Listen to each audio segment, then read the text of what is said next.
I'm Rebecca. And I'm Amy. And we are two Jews making food. AKA TJMF. And today we have Ode to Nigella. Ode to Nigella. Lawson. Nigella Lawson. Nigella Lawson. Who joins us here. This is the domestic goddess herself, Nigella Lawson. Self-proclaimed. I guess, yeah, probably. But she also probably really is. So, turns out Nigella Lawson is 100% Jewish. I had no idea. Yes. Now, how did you find her? Because you said that she really influenced you in your background. Yes, I would say when I was living in New York City in my 20s and 30s, I ended up watching her on the Style Network with the show Nigella Bites. Apparently there was also a show called Nigella Feast, but I think it was the same show. Ooh, look at all these fun. But I saw it on the Style Network, and I was immediately obsessed with her because she's very stunning, and she always did things beautiful. In this kind of ridiculously sexy way when she cooked. And I didn't do that, but I was like, you know, I'm going to sneak down to my fridge in the middle of the night in a negligee and have a snack. I always do. Do you? Oh, yes, yeah. All the time, nightly. For me, it was like I'd sneak like into my studio kitchen. I actually had, this is funny, so I was in a studio in New York, and I had my bed in this little alcove, and then my fridge was in the kitchen like 10 feet away. And I noticed at one point that there was a very clear path from my bed to the kitchen where the floor had been like worn down. It was like shiny. It was shiny because I would like shuffle to the fridge oh, it was at night. super clean. It was super clean. It was like I had polished the floor because it was like that was the path I made bed to kitchen back. Well, Amy, yeah. With anyway, all this shuffling, you know, shuffle over there and get started. All right, yeah. So anyway, Nigella Lawson has made many delicious things. But what are we making today? Today we are making tagliatelle and chicken from the Venetian ghetto, which was where the Jews were thrown during the war, and they made all kinds of interesting things. So this is an interesting pasta dish, which I used to make a lot for friends in New York, and sometimes out here too. I haven't made it in a while. Amy has not made it for me. Haven't today. But you're making it today. So it's tagliatelle and roast chicken, which I have in the back here. I've already roasted it. You can buy a roast chicken. You can make your own roast chicken. I usually make my own. Sometimes I buy it, whatever. Oh, yeah. If you make your own, you're going to get better skin and all of that business and more juices, which you need for this. But I think store-bought chicken, rotisserie chicken, is great. It's good, yeah. It's definitely a quicker way, and I'm all about quicker meals. Yeah. I mean, I like to roast a chicken, but sometimes it's like, let's get on with it. I love a good roast. So let's get on with it. All right, so tagliatelle is, it doesn't always come in these little bird's nests, but it sometimes does. It's really like fettuccine. You were thinking pappardelle, which is like a wider pasta, which you can totally use with this. I mean, you can use whatever, but the name of the recipe is tagliatelle and chicken from the Venetian ghetto. So you wanted to be authentic. There was literally one bag of tagliatelle at the store, so I got it. Otherwise, I was going to have to go with fettuccine. You were going to make it with honey. So yeah, I was going to make it with ziti. That's a no-no. I bet it would be good with orecchiette, though. I love orecchiette. Yes, me too. Like the ear pasta. So this is literally just a roast chicken, and then in the juices of the chicken, you cook toasted pine nuts, rehydrated golden raisins, or as the British call them, meaning Nigella, sultanas, and and some rosemary, the juices of the chicken, and then you toss the roasted chicken and the pasta together. And that's it. It's so easy. So I'm going to get the pasta into the Amy, you just let me know how I assist. I'm the assistant today. You are, except for the cocktail, bartender and the assistant. which you know. Should I? You're going to do the. I'm going to assault the water. Assault the water. Do. I need this because it's a little hot. Definitely. I always say assault the water more than less. Yeah. Ooh. Bam. Oh, look at that. I'm going to do a little more. Ooh. And a little more. Right up. Look at that. Go, go, go. Yeah, a little more. Ooh. Okay. We did it. I think that's enough. You've assaulted it plenty. I assaulted it. It's going to press charges. Oh, God. I know that was a really bad joke. Bad joke. Bad joke today. All right, so I'm throwing the tagliatelle in. It says about 8 minutes. But you want this to be al dente, like really al dente, because you're still going to toss it in the pan for a bit. So I'm going to keep an eye on this, and it's hard to tell what's going to be 8 minutes, but I'll just keep checking it. So while that is burling, Rebecca, you're going to make your cocktail? Yes. So what we're making today is also a Nigella recipe. Yes. And it is called she loves a good cocktail. Well, who doesn't? It's called the Poinsettia, right? Right. Poinsettia, is that how you say Poinsettia? Because I guess this was a Christmas one. Yes, and Jewish people love Christmas. We love right. But we figured we could call this like, what's the poinsettia? Or Poinsettia? Poinsettia, or like my great aunt Yetta, it could be Poinsettia. So there's so many options. There are for so this. many options. You can't go wrong. It's really easy. All right, so we are opening a lovely bottle of champagne, which we also noticed that the front, The front is a painting by artist April Gornick, who is Love a April. local here on the East And End. she's a very established and wonderful and talented artist. This is work called is beautiful, Clouds Over the Sea, 2007. So this is a label Oil on of canvas. a local bottle of wine, of champagne. Or rather, it's sparkling wine because it's not from the Champagne Oh, here we go, region. here we go. Because, you know, we know Oh, that. Amy, that didn't even Did it pop. not even pop? It Oh. kind of fizzed, but it's okay. We're It gonna may carry not on. be so good. Oh my gosh, it's gonna be fun. No, it's We'll just- bubbling. We're we'll fine. pretend it tastes So there delicious. are 2 cups of cranberry juice already in this, and now we are adding the sparkling wine. I can't believe it didn't pop. I know, come on. Maybe it I've was, had it for a while. I bet it's still good. That's the beauty of these recipes. So you just mix it up in a pitcher, and I actually think this is a really fun party drink. It's always nice when you're having a party when you don't have to individually make every single drink by hand. People can just help themselves. And I have this cute little bottle of, I have Grand Marnier. Grand Marnier. But you can also use triple sec or Cointreau. Cointreau, yeah. So this is about, Oh, you pour it directly in the I'm glass? going to pour it directly in the glass. Is that what it says? I want to make sure that I have it in there. That's going to be super boozy. I don't want any more. That's plenty for me. That's plenty for you? Yes, that's a lot. Stop. No, don't give me more. I'm a lightweight. But yeah, so is this. Grand How do you Marnier mix is it not. together in the thing. No. I mean, you can if you'd like to, but I always like to pour the actual alcohol into the cup so that way you know you're getting it. All right. All right. I'm worried. I'm very scared. Mix it. I'm mixing it, Amy. She's going to whine no matter what. You're going to be yenta about this drink, I can already tell. Yenta teleben, my mother used to say. Actually, she still says it. So here's this. All right. Ooh, I We're can drinking smell early it. in this episode. Early and often. Here we go. Cheers. L'chaim. L'chaim.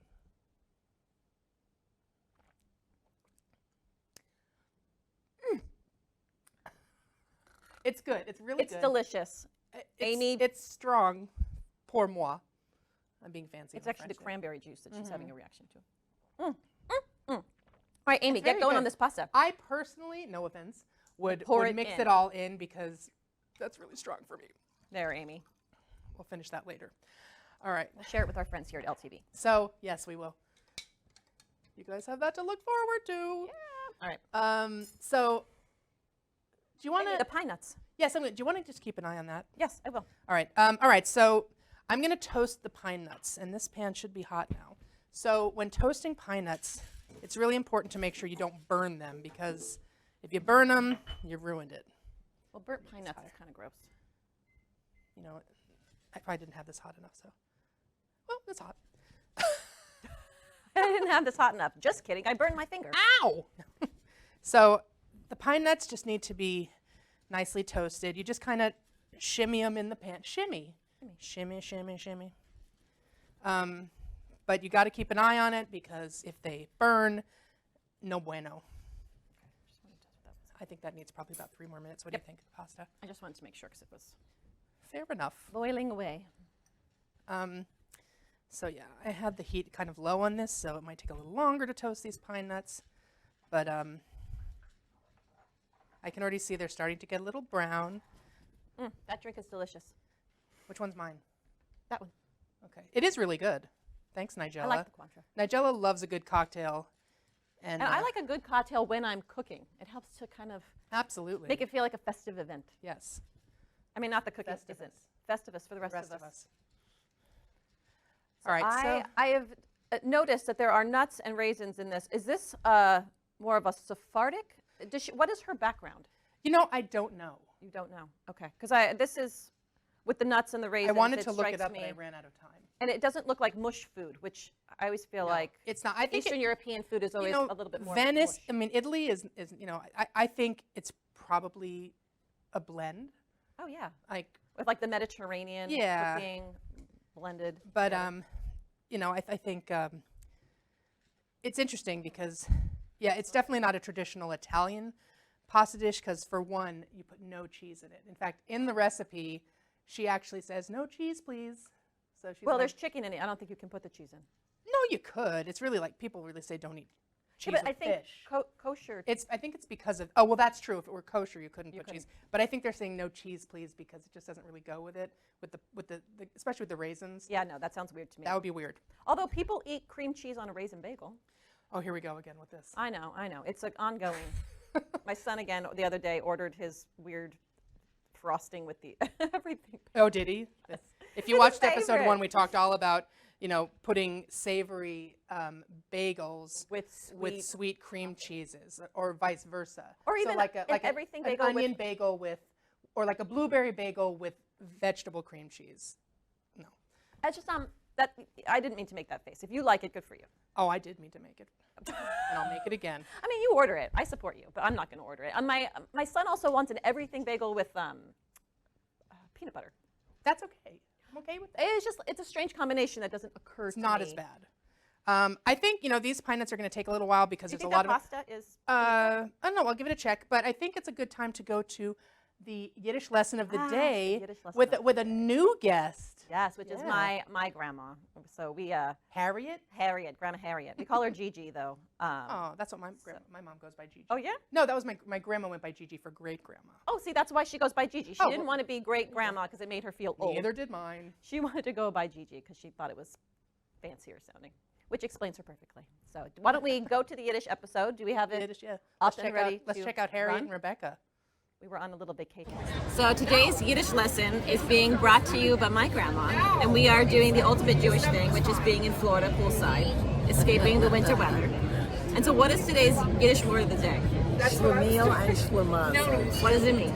Someone who's a little way out. A person who's a little nutsy. Now, did you grow up speaking Yiddish? Yes, You spoke it in the house? that was my first language. That was your first language? Yes. So now what happened? I don't hear you speaking it around. Beth doesn't No, I speak. congregated with the rest of the world and learned that other people spoke English. And in order to be understood, I had to learn to speak English. But I love Yiddish. Don't you love Yiddish? I love the way it sounds. Yes, It's almost like it's a secret language. it is. And it's kind of fun, right? It is. All the words are... No, the words, they're different. If you learn them, they are very descriptive. And they mean what they say. Yes. So what's the word of the day? Schlemiel and schlemazel. Schlemiel and schlemazel. Yes. All right, someone who's a little bit off. A little bit weird. Yes, a little weird. That fits our family. That's perfect.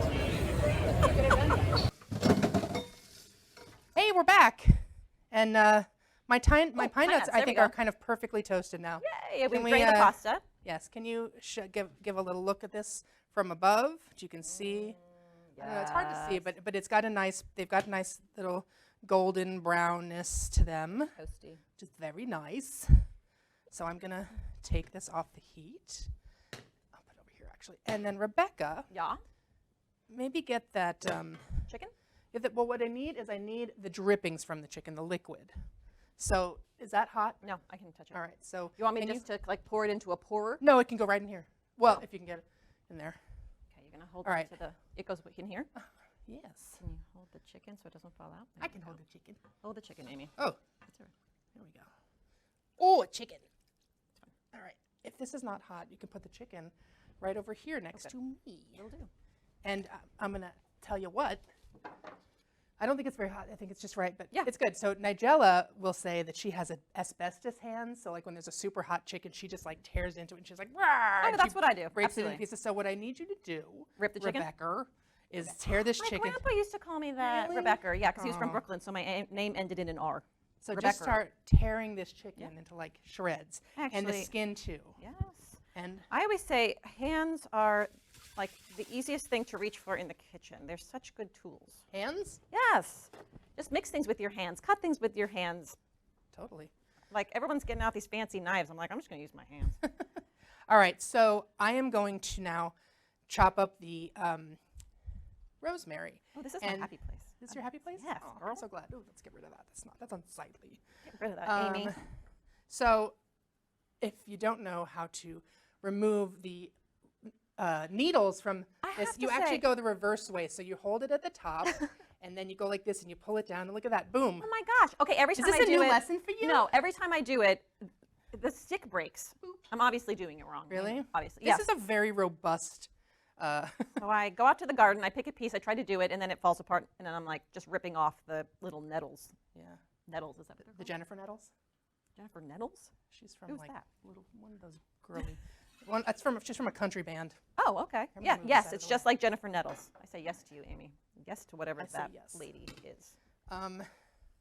Moving this out of the way. So I'm gonna. So another Nigella thing is the mezzaluna. Ooh, that's Yes. a fancy. So it's a chopper instead of, you could use a Fancy butcher chopper. knife or whatever, but Nigella always used her mezzaluna. So because this is Ode to Nigella episode, I'm going to use the mezzaluna. Doing all things Nigella here. Listen. You know who we didn't say hi to today yet? Who? Jason. Hi, Jason. Hi, Jason. Thanks for joining. Momoa's on the fridge as always. With us, our focal point. As our inspiration. Of course, he's not really our focal point here. He was our focal point when we used to film from my phone at Rebecca's house. But we like to have his presence with us. we do. There like was a to lovely acknowledge article him. about us in the Express News group, and Thank you. That and was a Annette lovely Hinkle article. actually mentioned Momoa on the fridge. Oh my God. Yeah. He's- So now we just kind of get a little glimpse of him when we go to the fridge for something. Which He's is fun. cheering us on from the cheering section. He is. All right. He's so the peanut gallery. he's the peanut gallery. Patis. All right. So, oy, jeez. Amy, I'm I getting think into this. it would have been, I think my my butcher knife probably would have been faster. But again, Ode to Nigella, we Yes, got to but use the this is fun. mezzaluna. Sometimes when you're 'Cause doing it's things, it's shaped like a half moon. That's why. sometimes when I'm doing things in the kitchen, Mezzaluna. it's just to have the experience of doing it. Sometimes it's not always the most purposeful, but I want to say I did it. Like spatcock. Spatcock? What is it? Spatcock? When you What? split the chicken in half and you cook it that way? I don't know. I don't know that it needs to be cooked that way, All but I I know like is to cook it that way. I'm 'cause putting it's fancy. I put the rosemary in with this. So what this is here is this is the juices of the chicken now boiling in a pan. I'm adding the pine nuts. Ooh, jumping pine nuts. These are my rehydrated raisins. So you have to rehydrate golden raisins, meaning you put them in water for about an hour or so, just so that they get plump again, so they're not dry. So That way when you're eating it, it's not like you bite into something hard. right, no, they're juicy. And listen, I'm not a big fan of raisins in food, but golden raisins are a little bit different. And Yeah, I don't mind it in like savory dishes. It's when the raisins get into my my sweets, like dessert, that I mind. yeah, I'm with you. I don't want raisins in there. I like raisins in a salad, though, in this pasta dish. I'm excited. I'm making a mess. All right, so That's how you know you're cooking, Amy. You make a mess. you can start throwing that chicken in, and I'm going Yeah? to throw the pasta in here. Here we go. So the pasta's done. It's all denty, and it's all stuck together. Just use your hands. Yeah, Amy. and you give me some skin. Skin, yeah, Give me girl. some skin. Give you some skin, girl. I got you. Hopefully, So not you giving you just- any bones. Oh, I hope not. That would Oh, be I try to awful. keep up to the side. That would be awful. Well, then you know it's authentic. So, I throw a little bit of salt in. salt. Yeah. Okay. Put it down here. Okay. A lot of skin here. Ding. Ding. I'm not going to put that piece in, though. I don't like it. You know Feels what? tough. I need something else for this. Give me something else, Amy. I Do need this. these tongs. Oh, just use your Oh, hands. good God, girl. Get your hands in there. Come on, Amy. Oh, you do have asbestos hands. Whoops. When I make matzo ball soup, you got to get your hand in there. You got to get your hand into the hot. You did an excellent job tearing up this chicken. I'm so glad you did it. Do you want me to throw a little salt in it? Just a little salt. Just a little dabble do ya. Perfect, thank you. Is it what kind of salt is that? This is kosher salt. Kosher salt. Yes.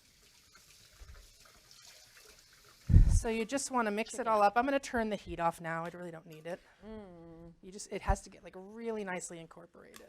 Now, if it's a little bit dry, would you suggest holding on to some of that pasta water to throw it in? Yeah, so normally I would keep a little bit of pasta water, or just don't shake out your pasta. Yep, yep. You can just pour it in the strainer, don't shake it out, and then when you pour it back in the pot, into the pan, you've got a little bit of that pasta water. Amy, that looks amazing. It's so good. I can't wait to eat this. I'm just going to put this to the back. Will you grab those plates? Yeah. So now, what is a dish that you've made up a of, little bit? yeah, of Nigella's that was really out of your comfort zone? Oh, you know what? I need this still for a second. Out of my comfort zone. Like, what does she do? Um, How does she inspire you? Because you Because, said, you you know, know, when she- we're she's talking just- about her, she just has a good time. She has her friends over. It's all very casual and easy. And I like that about it. And I like that she's just kind of always having a good time. Here, I'm gonna put the plates out. Thank you. What pretty All purple right. plates. So, Oh my gosh, I can't wait. I'm excited. yeah. I'm going to try to plate it in an extra fancy way. So this to me, I wouldn't call it like peasant food, Kind of is, though. but I think a lot of Jewish food is kind of, has a peasantry background. Is that a word, peasantry? Well, I think we've talked about this before where, Jewish food in general is very hearty and warm and, just makes you happy and makes you feel good. Well, and what I love about this is it's all really one pot here at the end. Yeah. Can you believe I did a one I know, pot? Amy did a one-pot meal. Yay, I Amy! never do one pot cooking. I mean, I did use, well, that's not true because I used that pan. I used a lot. I'm thirsty, so I'm having more of this drink. But in the end, it's, I got to get like a But, lot of good stuff in here. in the ghetto, I guess maybe. In the ghetto. In the ghetto, it was hard to come by things, I think. Yes. Oh my gosh, Amy. But Jews always have their chicken Chicken, schmaltz. and their schmaltz. Oh, I love that. I love the idea of the pine nuts with the raisins together. It's also very Yeah. beautiful. It's not a white, like, it's not just white food. No. It's, And you, as a Sephardic Jew, Yes. can really appreciate this. I do. Sephardic food is just like Mediterranean. I think most people are, Jews moved around so much and they were constantly being kicked out of areas of the world, but they would bring those areas cooking with them. So, my family was originally, I think, from Spain. We got kicked out of Spain. Then part of my family went to Hungary, Turkey, and that area, Bulgaria. And they were moving around so much, but they were picking up different dishes that they could make along the way and kind of making it their own. So Right. that's what's so cool about Jewish cooking is it's kind of, gosh, it has so many cultures that feed into it, and that then Jewish people went ahead and just kind of took their rules and made it their own and slightly different. And I think that's what makes these dishes so fun. I agree. Oh, I love it. Look how pretty that is. Yes. Well, and I still have to garnish it. Oh my gosh, of course. I garnish. know. Are you garnishing with that beautiful green there? Yes. Yes. Okay, I can So- shove over as you garnish with the green. First, I got to dab my sweaty face. Oh my gosh, it's so schwitzy. Well, that's cooking. That's cooking, Amy. That's cooking. That's cooking. All right, so we've got some fresh Italian parsley. Just gonna chop that up. Oh It's my gosh. pretty. This is like, I'm so excited to eat, and you're like hand picking everything. Like, get to it, Amy. I gotta Come get the perfect leaves. Here, see ya. Look. Look how pretty that is. Ooh. Flying It'll look pizza. better when I garnish it, though. It always does. Yeah. All right. Give it a little chop. We can move that out of the way. Is it done? Okay. Yeah. I'm gonna move it to the back. Still using the mezzaluna. There we are. So, Nigella, thank you for inspiring us with this meal today, Yeah. and with our cocktails. Yay, cocktails! Are you gonna go home and like put on a silky gown and And I you have make this for Matt? I have a closet just for my silky gowns. So in your which for your to- silky gowns in which you cook in. Oh yes, always. Right. I put this on just for today. Typically, it's just me and my Well, it's got to be G on this show. silky. It's me and my silky gowns. I think public nighttime access wear. television doesn't allow for cooking in negligees or gowns, do they? I don't know. I don't Is do it. that even a thing? I get home and I immediately put on. Only a Nigella does it. schmata. Schmata, yes, Yeah. the schmata. I wear schmata when We I can cook. throw in an extra Yiddish lesson of the day today that we Yes. do. It's one of my Which is- favorite words. Schmata. What schmata are you wearing? What is that? So a schmata is like a Like a rag. dumpy outfit that's not cute and it's very You should be big and you should be embarrassed to be wearing yeah, it. it could be like an oversized T-shirt or like a stained house dress. Like a shirt you get for free at an event that you've cooked in or painted in. It's like an old rag. Yeah, it's a house dress for those who non-Jews wear house dresses. Jews wear schmatas. Or muumuus. I had A muumuu, yeah, a muumuu. a the same friend kind of whose thing. grandma wore muumuu exclusively in the house, always. I It was her pretty much house do. dress. Her schmata. I pretty much do. Oh my gosh, look how beautiful. I can't wait. Oh, I'm excited. Should we here? Let's get here. into the overhead cam and show what these look like in the Look end. how beautiful that is. Ah. So there it is. Chicken and tagliatelle from the Venetian ghetto with a little fresh Italian parsley garnish. garnish. I'm gonna dab my face with my Star of David napkin. Do, Boop, boop. do, Amy. All right, let's. Sometimes it needs like a little more, I'm excited. I don't think it needs more liquid. of anything. you know, you have to get the raisins in there because that's really where the flavor is. I'm tasting it for you. Here we go. All right. Just pretend if it's good. I'm sorry you're not eating it. Because I'm trying to get a perfect bite. This is my thing. I got to have the perfect bite. Yeah. So like I've My got. husband always like- makes fun of me that I make Here we go. perfect Look, bites this food. is the perfect bite. All right, this has everything in it. Here we go. All right.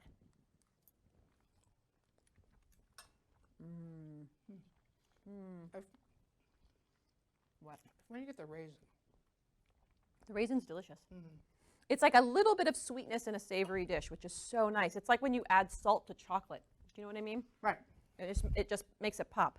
So delicious, and it goes well with our Poinsettia, our Poinsettia cocktail, which Amy refuses to drink. I'm going to drink it in a second. I'm going to take one more bite because I didn't eat breakfast today because of this. Because of this? Yeah. See, I like that we're branching out. I like that this is a dish that most people wouldn't think of as. Yeah, it's not a traditional Jewish. I don't think of dish. like pasta dishes as Jewish dishes. No. But like I said, Jews come from everywhere. They did before they were shuffled around. And it's cool to see that this exists within the Jewish culinary world. Yeah. So I would say cheers. L'chaim. Cheers. L'chaim. To a wonderful find. Thank you, Thank you. Nigella, for your beautiful book and for all your suggestions and for inspiring Amy. Yes. 'Cause we You- wouldn't be You are here. my inspiration. You're my female inspiration next to Jason Momoa as my male inspiration. Hi, Jason. Cheers to you. My male inspiration. That guy works out a lot. Anyway. So, Amy, tell me what that knife is one more time. Oh, a mezzaluna. A mezzaluna. I'm going to get one Look of like those. like a semi-moon. Of course it is. Anyway, I'm Rebecca. I am Amy. And thank you so much for tuning in to TJMF. And join us next time for more shtick and schmaltz. Oh, l'chaim. L'chaim. Cheers. Yay. Good eating. All right.